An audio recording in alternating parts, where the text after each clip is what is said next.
Well, let's go and listen to U.S. President Donald Trump, who's talking with Chinese President Xi Jinping. During my time in Beijing, President Xi and I have had several conversations about our common goals and interests. Beyond that, we talk often. There's a very good chemistry between the two of us, believe me. My administration is committed to improving our trade and business relationships with China. And this relationship is something which we are working very hard to make a fair and a reciprocal one. Trade between China and the United States has not been, over the last many, many years, a very fair one for us. As we all know, America has a huge annual trade deficit with China, a number beyond anything what anybody would understand. This number is shockingly hundreds of billions of dollars each year. Estimates are as high as $500 billion a year. We must immediately address the unfair trade practices that drive this deficit, along with barriers to market success. We really have to look at access, forced technology transfer, and the theft of intellectual property, which just by and of itself is costing the United States and its companies at least $300 billion a year. Both the United States and China will have a more prosperous future if we can achieve a level economic playing field.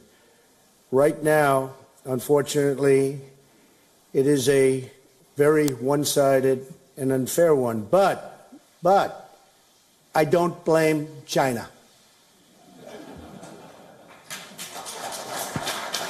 After all, who can blame a country for being able to take advantage of another country for the benefit of its citizens? I give China great credit. But in actuality, I do blame past administrations for allowing this out-of-control trade deficit to take place and to grow. We have to fix this because it just doesn't work for our great American companies, and it doesn't work for our great American workers. It is just not sustainable. I look forward to working toward that goal and to pursuing fair and lasting engagement. At home, my administration is supporting American workers and American businesses by eliminating burdensome regulations and lifting restrictions on American energy and all other businesses. Restrictions are being seriously lifted. Our work is already taking hold. The stock market in the United States is at an all-time high, adding already $5.5 trillion in new wealth since the very, very well-known and now very important November 8th election. Unemployment is at a 17-year low, and so many other great things are happening to the United States, economically and otherwise, frankly, too many to mention.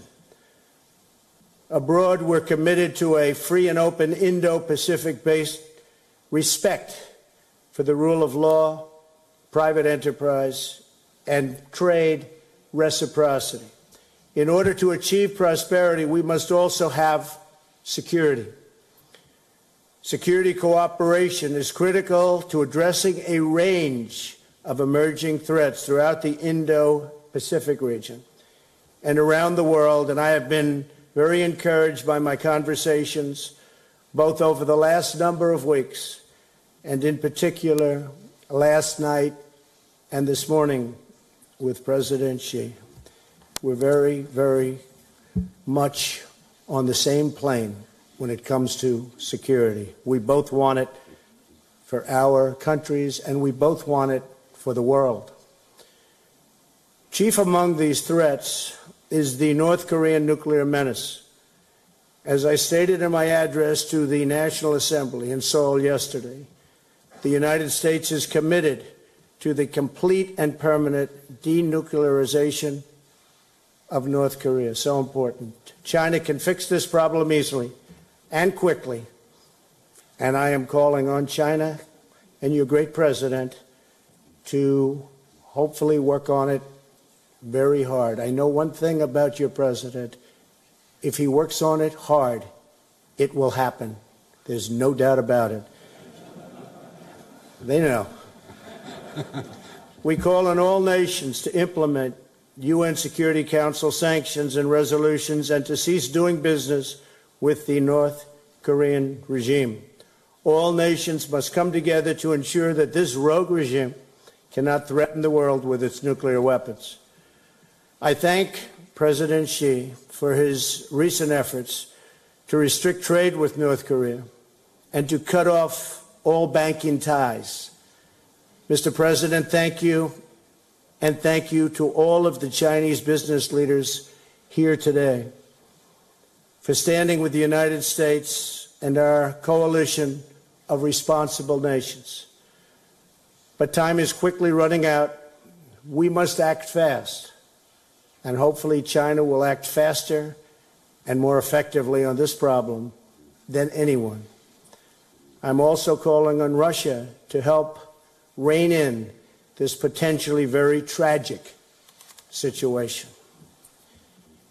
The contributions of the business community represented here today are vital to our efforts to ensure peace and prosperity for our two nations. Together we can unlock a future of opportunity, wealth, and dignity far beyond anybody's